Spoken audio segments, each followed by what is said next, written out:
day tomorrow would be just that much less dreadful. I wouldn't be faced with the choice of either walking 2 miles in the rain to school or accepting a ride in the chief's cruiser. "I'm glad you like it," Charlie said gruffly, embarrassed again. It took only one trip to get all my stuff upstairs. I got the west bedroom that faced out over the front yard. The room was familiar. It had belonged to me since I was born. The wooden floor, the light blue walls, the peaked ceiling, the yellowed lace curtains around the window. These were all a part of my childhood. The only changes Charlie had ever made were switching the crib for a bed and adding a desk as I grew. The desk now held a second-hand computer, with a phone line for the modem stapled along the floor to the nearest phone jack. This was a stipulation for my mother, so that we could stay in touch easily. The rocking chair from my baby days was still in the corner. There was only one small bathroom at the top of the stairs, which I would have to share with Charlie. I was trying not to dwell too much on that fact. One of the best things about Charlie is he doesn't hover. He left me alone to unpack and get settled, a feat that would have been altogether impossible for my mother. It was nice to be alone, not to have to smile and look pleased. A relief to stare dejectedly out the window at the sheeting rain and let just a few tears escape. I wasn't in the mood to go on a real crying jag. I would save that for bedtime, when I would have to think about the coming morning. Forks High School had a frightening total of only 357, now 58, students. There were more than 700 people in my junior class alone back home. All of the kids here had grown up together. Their grandparents had been toddlers together. I would be the new girl from the big city, a curiosity, a freak. Maybe if I looked like a girl from Phoenix should, I could work this to my advantage. But physically, I'd never fit in anywhere.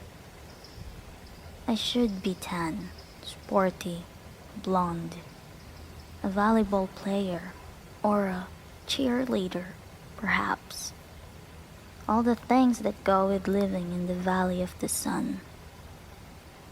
Instead, I was ivory-skinned, without even the excuse of blue eyes or red hair, despite the constant sunshine. I had always been slender, but soft somehow. Obviously not an athlete. I didn't have the necessary hand-eye coordination to play sports without humiliating myself and harming both myself and anyone else who stood too close.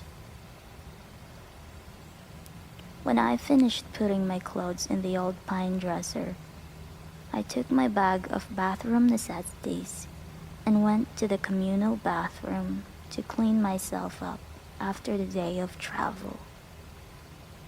I looked at my face in the mirror as I brushed through my tangled, damp hair. Maybe it was the light, but already I looked sallower, unhealthy. My skin could be pretty. It was very clear, translucent looking. but it all depended on color. I had no color here. Facing my pallid reflection in the mirror, I was forced to admit that I was lying to myself. It wasn't just physically that I'd never fit in. And if I couldn't find a niche in a school with 3,000 people, what were my chances here? I didn't relate well to people my age. Maybe the truth was that I didn't relate well to people, period.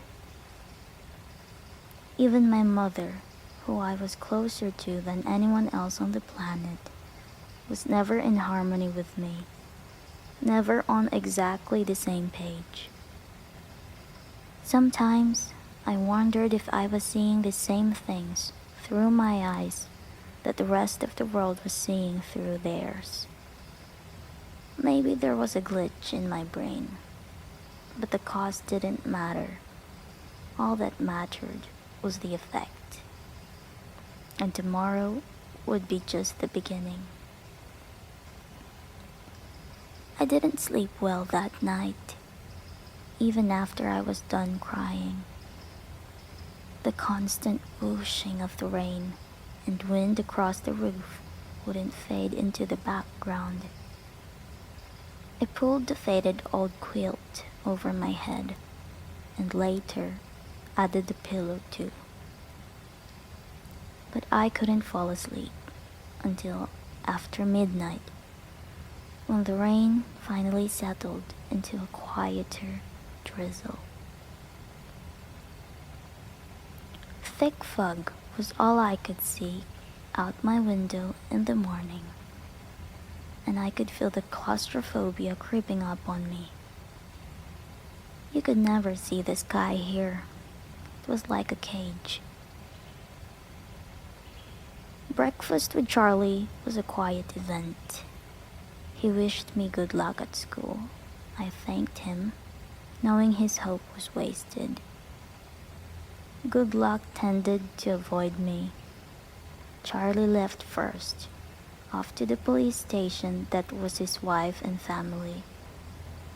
After he left, I sat at the old square oak table in one of the 3 unmatching chairs and examined his small kitchen. With its dark paneled walls, bright yellow cabinets, and white linoleum floor. Nothing was changed. My mother had painted the cabinets 18 years ago in an attempt to bring some sunshine into the house.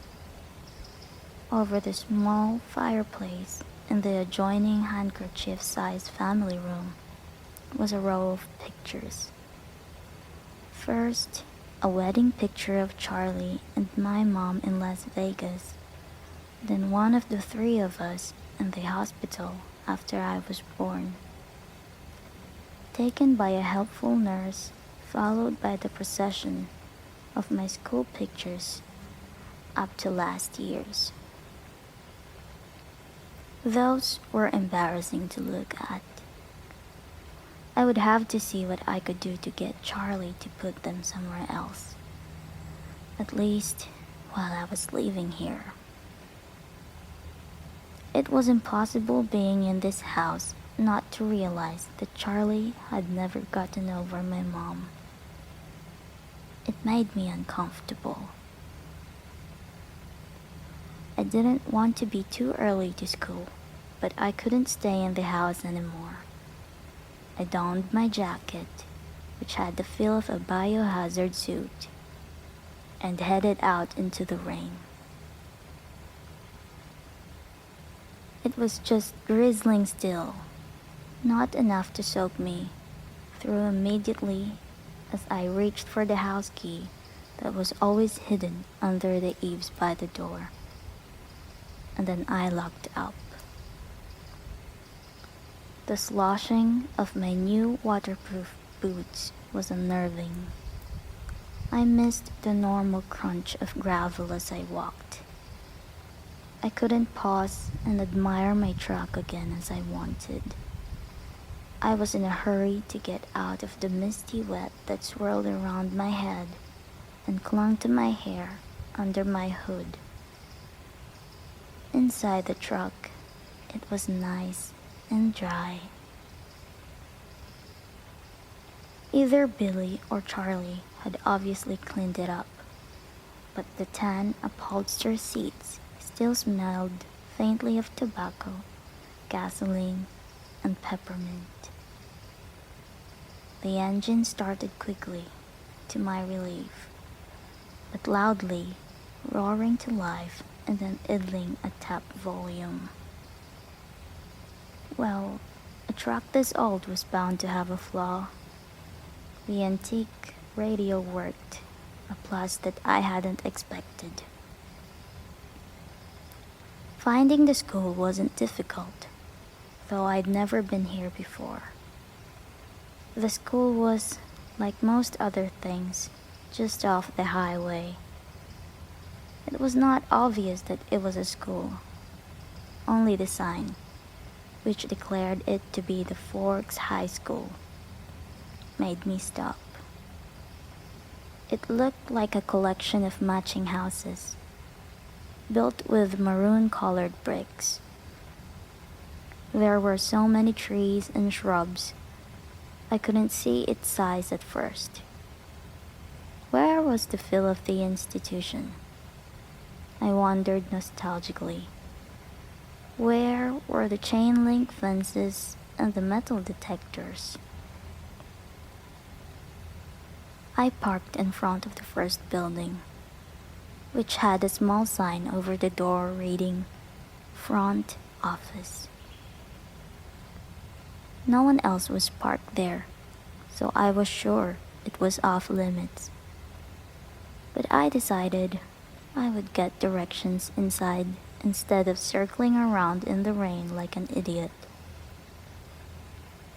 I stepped unwillingly out of the toasty truck cub and walked down a little stone path lined with dark hedges. I took a deep breath before opening the door. Inside, it was brightly lit and warmer than I'd hoped. The office was small, a little waiting area with padded folding chairs, orange flecked commercial carpet, notices and awards clattering the walls, a big clock ticking loudly. Plants grew everywhere in large plastic pots, as if there wasn't enough greenery outside. The room was cut in half by a long counter, cluttered with wire baskets full of papers and brightly colored flyers taped to its front. There were 3 desks behind the counter, one of which was manned by a large, red-haired woman wearing glasses. She was wearing a purple t-shirt, which immediately made me feel overdressed. The red-haired woman looked up. "Can I help you?"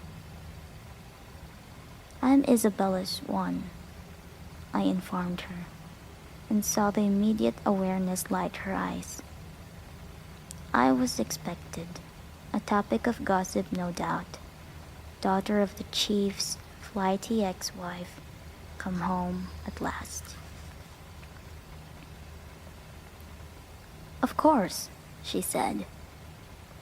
She dug through a precariously stacked pile of documents on her desk till she found the ones she was looking for.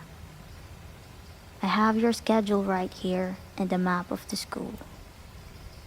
She brought several sheets to the counter to show me. She went through my classes for me, highlighting the best route to each on the map, and gave me a slip to have each teacher sign, which I was to bring back at the end of the day. She smiled at me and hoped, like Charlie, that I would like it here in Forks. I smiled back as convincingly as I could. When I went back out to my truck, other students were starting to arrive.